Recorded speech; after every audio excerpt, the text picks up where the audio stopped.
नमस्कार EPS 95 pension धारकों। आजकल बहुत ज़ोरों शोरों से चर्चा चल रही ईपीएस 95 पेंशन बढ़ोतरी को लेकर के कि वित्त मंत्रालय ने पेंशन बढ़ोतरी के मुद्दे को ठुकरा दिया है। फिर भी रोज़ पेंशन बढ़ोतरी को लेकर के मीटिंगें की जा रही हैं और श्रम मंत्री भी आश्वासन दे रहे हैं। लेकिन दोस्तों, इसकी असलियत कुछ और ही है। इसके बाद हरियाणा सरकार ने ईपीएस 95 पेंशन धारकों को पेंशन देने का क्या निर्णय लिया है, ये सभी जानकारी पाने के लिए देखिए यह वीडियो। चैनल पे नए हैं तो चैनल सब्सक्राइब कर लेंगे और वीडियो को लाइक कर देंगे। दोस्तों, 10 फरवरी को सीबीटी मीटिंग से पहले एनएसी की नेताओं ने कई सीबीटी मेंबर से मिलकर पेंशन बढ़ोतरी के मुद्दे को उठाने के लिए रिक्वेस्ट की थी। उसी को देखते हुए कुछ सीबीटी मेंबर ने ईपीएस 95 पेंशन बढ़ोतरी के प्रस्ताव को उठाया और ईपीएफओ इस पर क्या कार्रवाई कर रहा है और क्या प्रस्ताव है, ये प्रश्न सीबीटी मेंबर ने उठाए। वहीं पर श्रम सचिव आरती आहूजा ने जवाब दिया कि न्यूनतम पेंशन 1000 से बढ़ाकर 2000 रुपये करने का प्रस्ताव ईपीएफओ ने भेजा था, लेकिन वित्त मंत्रालय ने कैंसिल कर दिया है। यह खबर अगले कुछ दिनों तक कई न्यूज़पेपरों की सुर्खियों में बनी रही और अब सभी लोगों के मन में यह सवाल आया कि जब वित्त मंत्रालय ने मिनिमम पेंशन 1000 से बढ़ाकर 2000 करने से मना कर दिया है, तो 7500 रुपये पेंशन बढ़ोतरी की बात क्यों हो रही है और इस मुद्दे पर बैठकें क्यों चल रही हैं। दोस्तों, वहीं कोई भी सीबीटी मेंबर या प्रेस रिपोर्टर ने श्रम सचिव आरती आहूजा जी से यह नहीं पूछा कि यह प्रस्ताव कब और क्यों रिजेक्ट किया गया है।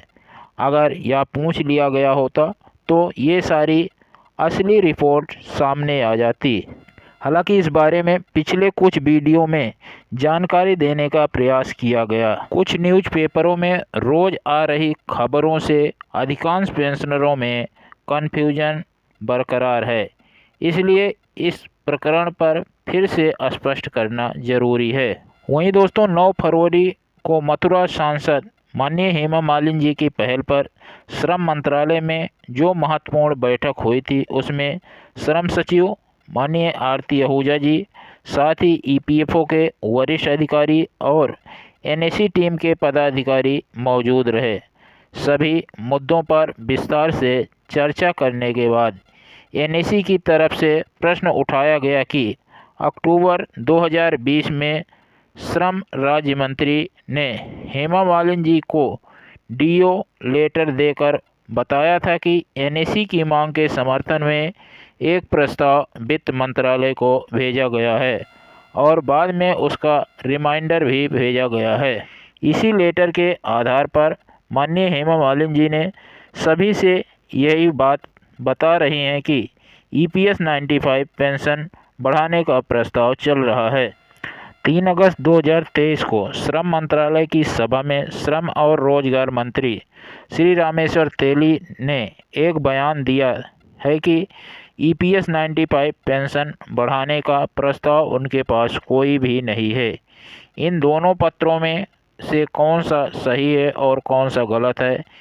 उसके बाद श्रम सचिव आरती आहूजा ने कहा कि पेंशन बढ़ाने का प्रस्ताव पहले ही वित्त मंत्रालय ने रिजेक्ट कर दिया था। इस मामले पर एनएसी ने कहा कि जब प्रस्ताव रिजेक्ट हो गया था तो माननीय हेमा मालिनी जी और एनएसी को पत्र क्यों नहीं दिया गया। तो श्रम सचिव ने कहा कि इसके बारे में आपको जानकारी होगी, ऐसा हमारा मानना था। इसी बात को बताने के लिए सीबीटी मीटिंग रखी गई 10 फरवरी 2024 को, जिससे कि सभी को जानकारी हो जाए। यह प्रस्ताव मई 2021 में वित्त मंत्रालय ने इसलिए रिजेक्ट कर दिया था कि ईपीएफओ को अपने फंड से इसे करना चाहिए। इसकी जानकारी एनएसी को उसी समय हो गई थी। एनएसी टीम ने एक विस्तृत प्रस्ताव तैयार कर ईपीएफओ को फंड और ब्याज से कैसे पेंशन बढ़ाई जाए, इन सभी चीज़ों को दिखाया था। और माननीय हेमा मालिनी जी की पहल पर इस प्रस्ताव पर 8 फरवरी 2022 को वित्त मंत्रालय में एक त्रिपक्षीय हाई लेवल की मीटिंग हुई। इस मीटिंग में वित्त सचिव टीबी सोमनाथन, सीपीएफसी नीलम समी राव जी के साथ ईपीएफओ के वरिष्ठ अधिकारी और एनएसी की टीम भी शामिल थी। और एनएसी के नेशनल लीगल सलाहकार काबिज डांगे जी ने इस प्रस्ताव को मीटिंग में ही जोरदार तरीके से रखा। उस पर कमांडर अशोक रावत जी, बीरेंद्र सिंह राजावत, रमाकांत नरगुण जी ने भी इसके समर्थन में अपना तर्क दिया। तो माननीय वित्त सचिव जी ने कहा कि इस प्रस्ताव में बहुत ही स्कोप है, इस प्रस्ताव पर कार्यवाही होनी चाहिए, परंतु यह प्रस्ताव अभी भी श्रम मंत्रालय और वित्त मंत्रालय के बीच में फंसा पड़ा है और इस पर आधिकारिक तौर पर कोई भी घोषणा नहीं हो पा रही है। इसलिए संसद के पिछले सत्र में पेंशन बढ़ाने के मुद्दे पर संसद में गोलमोल जवाब दिया गया, पर यह नहीं कहा गया कि पेंशन बढ़ाने का कोई प्रस्ताव नहीं है। अब तो सिर्फ अंतिम राहत देने की बात हो रही है। तो उसी के आधार पर नए नए प्रस्ताव तैयार किए गए हैं, जिसमें वर्तमान में मिल रही पेंशन में 6,000, 5,000, 4,000 जोड़ा जाए तो क्या प्रभाव पड़ेगा। श्रम मंत्रालय और ईपीएफओ के बड़े बड़े अधिकारी जब यह कह रहे हैं कि प्रस्ताव पर कार्रवाई हो रही है, तो पेंशनधारकों को कुछ तो विश्वास करना ही होगा। पेंशन कितनी बढ़ोतरी होगी या अभी कुछ नहीं कहा जा सकता। पेंशन में बढ़ोतरी जरूर होगी, कितनी होगी यह अभी कन्फर्म नहीं है। वहीं श्रम मंत्रालय और ईपीएफओ की बातचीत के दौरान एक और बात सामने आई थी, जिसे कमांडर अशोक रावत जी ने बताया था। के सामने कहना चाहता हूँ, मैडम से हमारी बात हुई है कि जो राज्य सरकार वृद्धापकाल की पेंशन देती है, तो वो पेंशन जैसे बाकी वृद्धों को दी जाती है, वैसे ही हमारी पेंशन जो ईपीएफ की है, उसमें राज्य सरकार की वो वृद्धापकाल पेंशन भी राज्य सरकार जोड़े, क्योंकि इन लोगों ने उन राज्यों में ही अपना कार्य किया है उद्योग क्षेत्र में, तो उनको अपनी पेंशन के अलावा वृद्धापकाल की पेंशन राज्य सरकार दे, इस विषय पर भी वो प्रोग्रेस करने जा रहे हैं और उसके ऊपर राज्य सरकार पर भी दबाव लाना ज़रूरी है। तो मैं इस माध्यम से हमारे ईपीएस के भाइयों को बताऊंगा कि अपने अपने राज्य सरकार को हम आंदोलन बढ़ाएंगे। एनएसी राज्य सरकार पे भी अपने अपने यूनिट की तरह की जरिए दबाव बढ़ाएगी और उनको ये करने के लिए बाध्य करेगी। ये सब बातें हुई है। इसके अलावा बहुत सारी बातें, छोटी छोटी बातें हुई है और इस स्कीम को, हमारी मांग को कैसे पूरा किया जाए, इसमें सारे लोग लगे हुए हैं। इसके बारे में सभी संवेदनशील है। मुझे आशा है कि आने वाले 29 तारीख तक हमारे लिए कुछ न कुछ अनाउंसमेंट हो जाएगी और सब लोग खुश हो जाएंगे। इन सभी चीज़ों को देखते हुए हरियाणा सरकार ने कार्रवाई शुरू कर दी है। कल ही हरियाणा के मुख्यमंत्री मनोहर लाल खट्टर जी ने अपने बजट भाषण में यह घोषणा की, जो वरिष्ठ नागरिक भविष्य निधि संगठन का लाभ प्राप्त कर रहे हैं, उन्हें वृद्धावस्था सम्मान भत्ता नहीं दिया जाता। ये से कई मामले सामने आए हैं। माननीय मनोहर लाल खट्टर जी का बजट भाषण 23 फरवरी 2024 को था।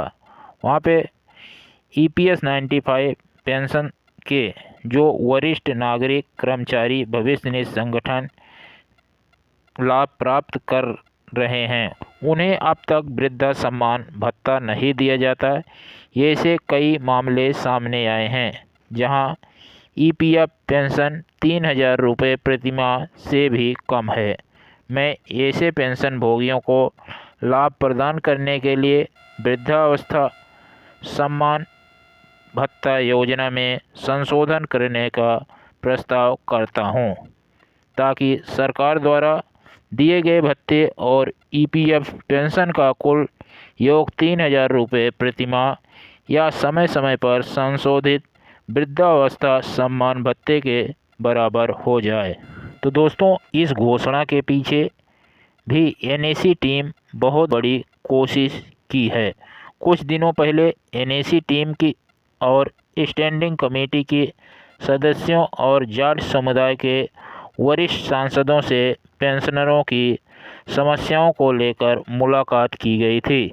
इसमें माननीय विजय सिंह तोमर और माननीय भोला सिंह और माननीय नायब सिंह प्रमुख थे।